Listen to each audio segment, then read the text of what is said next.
Imagine one spring day, you get on the same train at the same time on your way to work like any other day. But by the time you reach your stop, your pupils are so constricted, it looks like the sun is setting at 9 a.m. You didn't know it yet, but that was one of the less harmful side effects when dealing with a sarin gas attack. This was the reality for many Japanese people on March 20, 1995.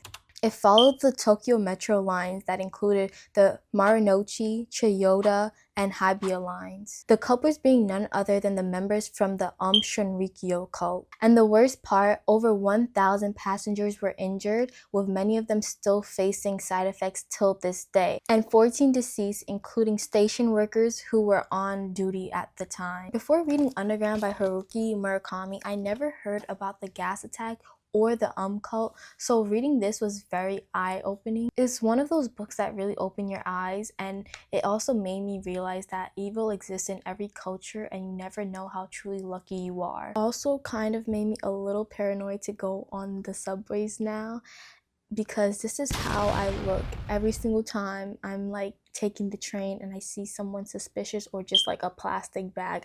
You just never know what's inside. So in this video, I'll be breaking down the cult, what went down that day, and the survivor stories that really touched me or shocked me, because this book is through the eyes of the people that were attacked that day and were okay with being interviewed for this book.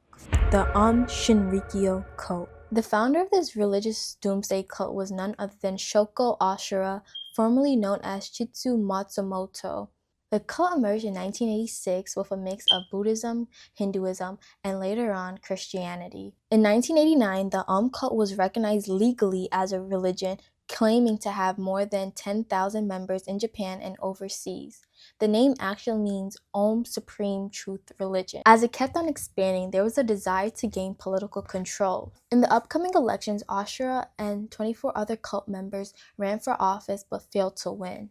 They didn't take this loss so lightly. In other words, the nation, police, and media became their number one enemy. This loss also must have had something to do with the cult investing over $30 million into chemical weapons around 1993. Aum did deploy these toxic substances around the Japanese parliament area in order to kill off as many leaders as possible. Luckily, the toxins didn't work.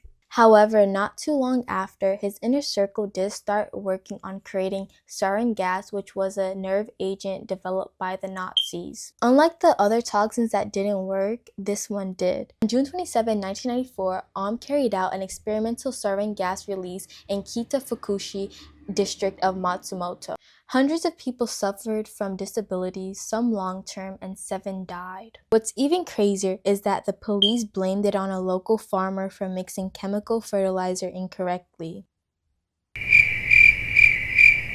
There's honestly a lot more on Asahara and the cult. There's like a lot of documentaries out there, but basically this man tried to predict natural disasters, and when none of them were coming true, he decided to create his own. Because when police finally carried out raids, they found enough sarin gas to kill 1 million people or more. I'm gonna be super honest, the police were either super oblivious because they've never dealt with anything like this to this extreme, or they were told to keep quiet and look the other way. Because anything that had to do with this man, they just didn't follow on with the evidence that was provided. The day of the attack, March 20, 1995. Moving on to the day of the attack, there were basically 2 men on each line that were assigned to drop the bags of sarin in the train carts. Keep in mind, these were not ordinary men. Some of them were senior medical doctors, chemists, and physics graduates. Most of them went to prestigious universities and had families and were just on track to do great things with their degrees, and then they decided to leave it all behind to join a cult and use their knowledge for evil. I genuinely had to let that sink in. So they would use an umbrella or something to pop the bags of sarin and then drop it on the floor, then dip the next stop. Some, if not all, had around 900 milliliters of liquid sarin in them, so when people saw the liquid on the floor, they initially thought it was a random liquid that somebody had dropped and paid no mind to it. In fact, one of the station attendants at the Chiyoda line cleaned it up with newspaper with their bare hands because they thought it was nothing serious, which later on, as we'll see in this video, wasn't the best choice. Majority of the people were unaware about the cult itself, as well as what sarin smelled like and what the symptoms were, which played a huge role on how they processed that moment, because instead of looking at external factors for causing the symptoms that they felt, they blamed it on themselves. When passengers started feeling symptoms such as a fever, dizziness, fatigue, and just not feeling like their best self, they blamed it on themselves for not getting a good night's sleep, eating breakfast, or just the weather in general. Most of the passengers didn't even realize it was sarin. In fact, many of them from each line still went to work. It wasn't until they went to the hospital and watched the news and saw that the cult planned an attack on the subway station. The hospitals were also completely unaware, so each time somebody went and talked about their symptoms, they just brushed it off because they didn't think it was anything serious until they also heard the news. And I found that to be a bit shocking, to be honest, as well as how long it took the police and ambulance to get there, because people were literally calling nonstop, yet it took them forever to get to the station. It was to the point that some passengers literally walked to the hospitals themselves instead of waiting.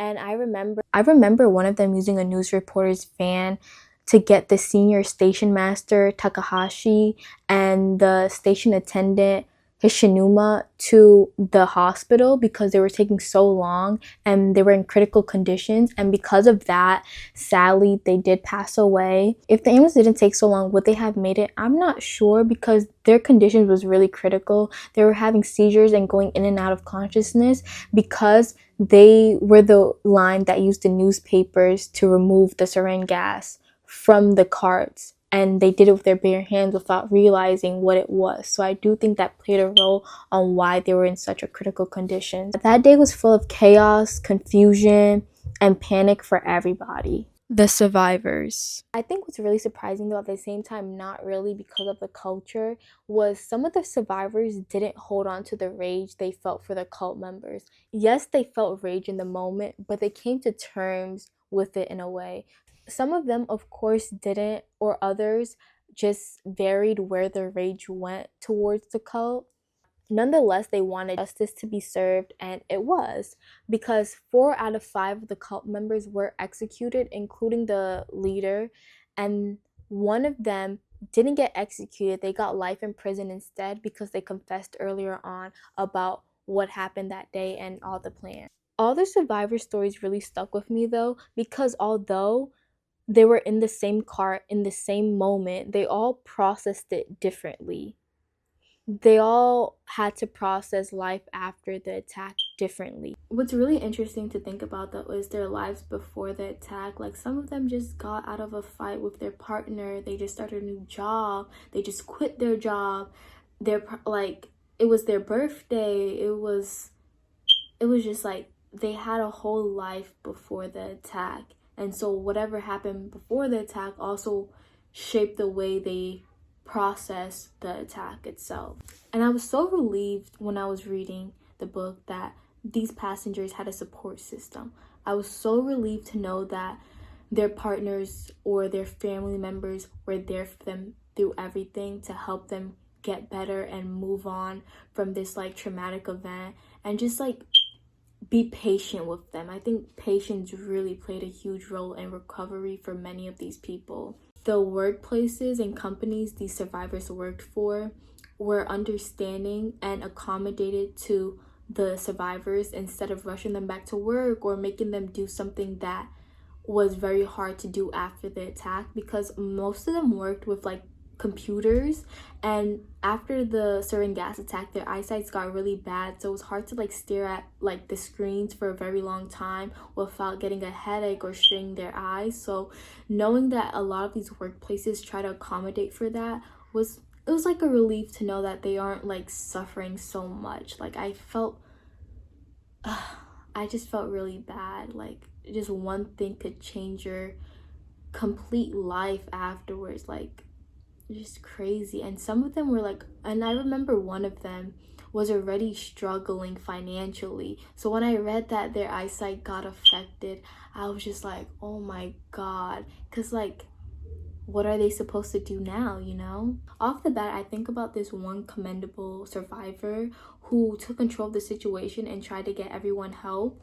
And she's the one that told the reporter with the van to take the two station attendants to the hospital, and she gave her red handkerchief to, I think, the other station attendant that was also working there at the time, and to like wave it around so people knew it was an emergency. And so when they crossed the red light, they would know like it's because something was happening. And she just took a really active role in helping. And just, even though she was also like affected by it because she was in the cart with it, but she didn't let that make her a bystander. And she mentioned how people were just walking by as they saw others throwing up on the floor and coughing and everything. They just went about their day because I guess they thought it had nothing to do with them, which is crazy to think about, honestly, but just so very real, because a lot of people would just walk by. Like, it's just crazy to think about, but it's what people do. There was another survivor who dozed off during their train ride, and because of that, they had minimum side effects from the sarin gas because her breathing was shallow and her eyes were closed, so she didn't really get affected as much. And she mentioned in her interview how lucky that was, like how lucky she was to just like be tired that day, I guess, because she's like always falling asleep on the train. So it's just like crazy to think about how one thing, it's just like the whole situation, just like one thing could just change how lucky you are. And one of the other survivors got into a fight with their husband before leaving for work.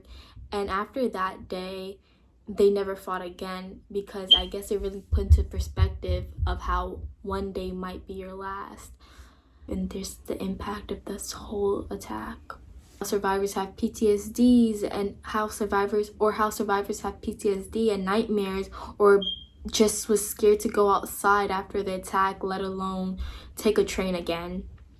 I know that one of them did push themselves to take the train again because they wanted to overcome that fear. They were like, I'm not gonna like let this take control over my life. And it's just like a very strong-minded thing to do. And I think all of these survivors are just truly a representation of like strength and like a good mindset. Like to just like not even hold rage is one thing, but to overcome and just keep going is just like another thing, I feel like. What really got me though was these two siblings. One of them had less severe side effects, and the other one was told that they might not ever wake up again. Fortunately, she did prove the doctors wrong and made immense recovery, but she had to relearn how to talk, eat, and use basic motor functions again, and relearn like language, kind of like what brother meant or who brother was, or mom and dad, like the basic things that you wouldn't think are so important was important. It's just like teaching a little kid again. As I kept reading, I was just happy to see her making these big steps, because I know in the moment they probably meant a lot to her family and just like everybody, just to see her come such a long way. And her brother had to be brother of the year. Like, he took his role seriously. He changed his whole life schedule to be there for her. He just was there day in and day out. Many of us don't think it like requires a lot of thinking to do that for your sibling, but like some people just go about their day and their life without like blinking twice, or not even putting that much effort into being there for someone they love, or at least claim to love. All on his shoulders, because his dad also got cancer, and it's like he couldn't catch a break. He also had to overcome what happened because he was also affected by the sarin gas attack. Not as much as his sister, but it was like, wow, what a person, like what a brother. It just made me really think deeply about life and just everything in general. Even Haruki, after interviewing the sister, questioned what it meant to be alive, and just all these like I guess, existential questions and like philosophical takes on just life in general. And I really, really, really, really, really hope that they got to go to Disneyland like they wanted to. I really do. I hope she's like doing very good now. I hope everyone is doing really good now, because it's been a while since this book came out. But I just hope they're all like, they're just thriving in life. It was a lot to take in from all these perspectives, and the services weren't prepared for this kind of disaster. So they did what they could with what they had, and all the survivors are honestly commendable. Overall, it was supposed to be a normal day, an everyday routine, and then boom, this happened, and it's just bizarre to think about. I think what made this whole book a bit shocking though is that many people often glorify Japan. And don't get me wrong, it's a culture worth hyping up because it holds amazing values that are worth glazing over. But people don't really shed light on the downsides of it either, or like what's the ugliest kind of. So reading this just showed a different side of Japan's culture, because I was really shocked to know that people just kept on walking and just like minded their business. And one of them even said, oh, if this happened in like America, people would be like doing something about it like in the moment. And it's just like, wow, you really think that? And it's like, maybe they would, maybe. It's also how people just kept on thinking about work, getting to work, and it's like, you just went through a life-altering event. And if you're wondering, yes, the cult still exists to this day. It just goes by a different name, and it's much smaller now. So yeah, I highly recommend Underground by Haruki, because there's like 60 interviews in this book, and I only mentioned a couple. But yeah, and there's even one interview with a former cult member. Thank you for watching. If you found this interesting, like and subscribe, and don't forget to check me out on Medium.